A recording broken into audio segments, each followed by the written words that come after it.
Bien le bonjour et bienvenue dans cet épisode quelque peu particulier. S'il y a un thème à côté duquel on ne peut pas passer à l'occasion d'Halloween, c'est bien le thème de la mort. La mort, les malédictions, les fantômes et autres étrangetés qui nous dépassent. Et s'il y a un thème autre que l'amour récurrent dans les histoires, y compris celles qui font l'objet d'un ballet, c'est également le thème de la mort. D'ailleurs, dans ces histoires, l'amour et la mort sont très liés, l'un menant à l'autre. Dans cette vidéo, on va parler fatalité, lieux enchantés et spectres qui viennent hanter. Bienvenue dans Du Ballet, l'émission qui cause ballet classique et plus encore.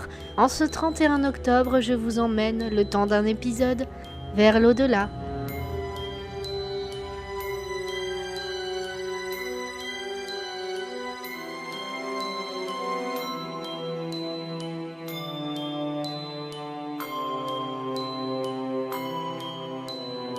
Vous vous rappelez probablement au moins en partie l'histoire de la Bayadère, notamment le dénouement de ce ballet. Eh bien, c'est une fin relativement heureuse en comparaison à d'autres histoires. Certes, à la fin, les protagonistes sont morts, mais le pardon de Nikia et leur amour plus fort que tout les réunit dans l'au-delà. D'ailleurs, vous vous souvenez peut-être aussi que le troisième et dernier acte est ce qu'on appelle un acte blanc, puisqu'il met en scène le royaume des ombres et ses habitantes fantômes. Eh bien, c'est loin d'être le seul en son genre. Bien d'autres ballets nous présentent des mondes étranges, fantastiques, voire un peu inquiétant. Dans cette histoire, l'au-delà est plutôt inoffensif, même carrément accueillant. Rappelez-vous, quand Solor arrive dans ce monde, les ombres ne le rejettent pas, ne l'attaquent pas, et Nikia, qui pourtant aurait pu lui en vouloir à jamais, décide de lui pardonner, et ils sont finalement réunis dans la mort envers et contre tout. Dans le même style, penchons-nous sur La Péri, l'un des plus anciens ballets dits romantiques. C'est l'histoire d'Ahmed. Good evening, Ahmed. Good evening.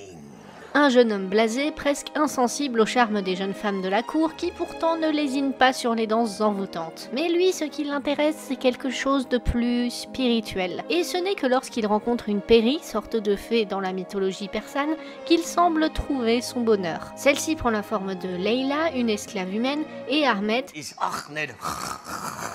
qui ne la reconnaît pas, l'admet dans son harem, jusqu'à faire d'elle sa sultane favorite. Mais l'ancienne favorite les menace tous les deux et manque de peu de les tuer. C'est pourtant Leila qui est condamnée par le pacha, et Ahmed doit la livrer au bourreau sous peine d'être lui-même exécuté. Mais il résiste à toutes les menaces et lorsqu'il est supplicié, les murs s'écroulent et le décor se transforme en un paradis où Ahmed et la péri se retrouvent finalement. Là encore, l'amour surpasse le reste, y compris la mort, ce qui donne une fin pas si tragique que ça.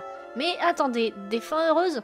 On n'est pas là pour ça aujourd'hui. Un ballet bien connu, au moins de nom, le Lac des Cygnes. Vous l'avez peut-être déjà vu, ou en tout cas vu le nombre de références existantes, vous connaissez le gros de l'histoire. Celle du prince Siegfried qui tombe amoureux d'Odette, prisonnière d'une malédiction lancée par Rosbart, le méchant de l'histoire, malédiction qui la transforme en cygne du lever au coucher du soleil. Vous vous en doutez, les deux tombent amoureux et Siegfried lui demande sa main, mais le lendemain, Rosbart et sa fille Odile s'incrustent au palais, cette dernière ayant pris l'apparence d'Odette, mais avec des plumes noires. Envoûté par le charme pervers de celle qu'il croit être sa promise, le prince commet la fatale erreur de la demander solennellement en mariage. Et là, la véritable Odette lui apparaît, toujours prisonnière, dévastée par cette trahison. Le prince retourne alors au lac et la supplie de lui pardonner. Alors certes, dans certaines versions, l'amour sincère vainc le sorcier et rompt ainsi le sortilège, et là, soit les deux survivent, se marient et vivent heureux, soit ils meurent, mais comme dans la Bayadère, ils sont réunis dans la mort. Mais dans la pire des configurations, le mal triomphe et sépare les âmes sœurs. Odette paye le prix de la méprise de Siegfried et se retrouve à jamais prisonnière de la malédiction de Rosbart, qui l'emporte au loin, soit en tuant le prince au passage, soit en le laissant mourir de chagrin. Ah là, on est déjà plus dans la bonne ambiance. Dans cette histoire, le lac magique et mystérieux n'est pas inquiétant en soi, mais il reste le lieu où la princesse et les autres femmes sont prisonnières. C'est la matérialisation de leur malédiction en quelque sorte. Et ce sont les eaux de ce lac qui, dans les versions les plus tristes, sous le contrôle de Rosbart, s'agitent et emportent Odette loin de Siegfried.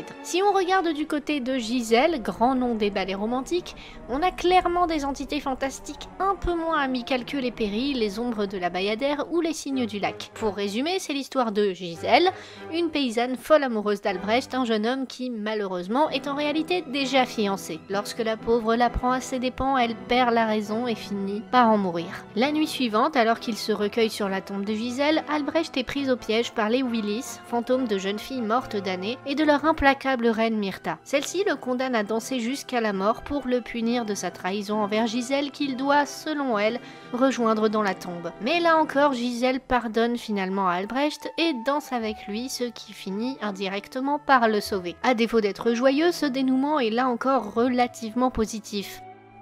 J'ai dit relativement. Si Gisèle ne peut pas être sauvée, elle fait preuve de compassion et tente de sauver celui qui pourtant l'a trahi et ainsi est responsable de sa mort. Là encore, si on s'attarde sur le lieu où se déroule l'acte blanc, c'est-à-dire le cimetière, les Willis sont plus qu'autre chose prisonnières de leur sort d'âmes errantes. Leur chef Myrtha, elle, est cruelle et impitoyable. Une fois la nuit tombée, le cimetière est son domaine. Elle et ses compagnes sortent de leur tombe pour faire pleuvoir leur vengeance sur les traîtres qui s'y aventurent. Dans la Sylphide, l'un des premiers ballets romantiques, le destin de la protagoniste n'est pas moins tragique. Une sylphide, c'est un esprit de la forêt à mi-chemin entre l'ange et l'elfe qui parfois vient chercher quelqu'un à aimer sur Terre. Dans ce ballet, on suit l'histoire de James qui est aimé par une sylphide que lui seul peut voir. Vous vous souvenez, il n'y a que moi qui peux la voir, tout ça? Il la poursuit alors dans la forêt et malheureusement il y rencontre une sorcière. Celle-ci lui donne un voile pour capturer la sylphide, mais le dit voile est empoisonné et lui fait perdre ses ailes et sa vie. Atterré, James voit au loin le cortège funéraire de la sylphide, il meurt et ainsi le mal a triomphé. Séduit par la sylphide, il cherche à la suivre, laissant ses responsabilités au profit d'une chimère, dans une quête qui, pourtant, lui fait perdre celle qu'il aime ainsi que sa propre vie. Ouais, c'est un truc de bobo super dépressif, ton truc. On a ici les caractéristiques phares des ballets dits romantiques. Les êtres surnaturels, la magie, les lieux étranges, les destins tragiques. C'est d'ailleurs le ballet de 1828, adapté du mythe de Faust,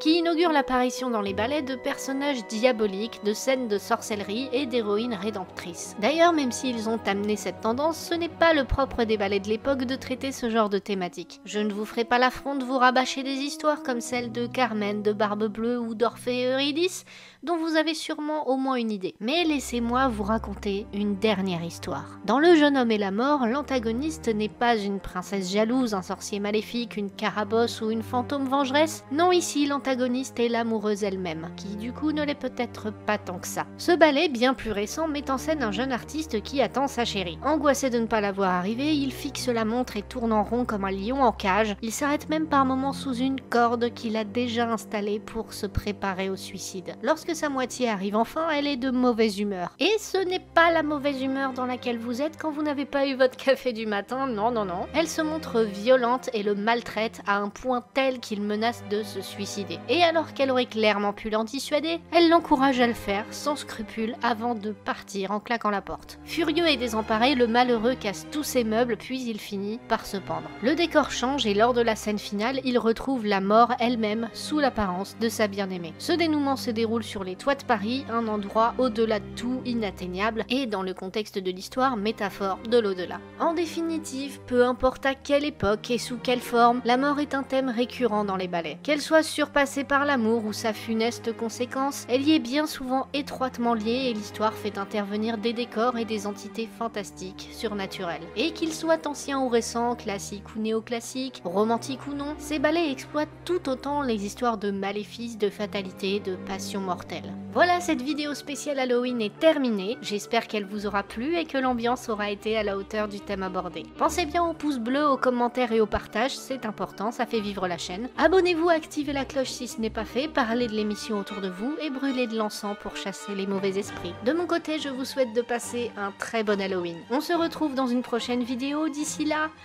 prenez garde à ne jamais rencontrer les Willis.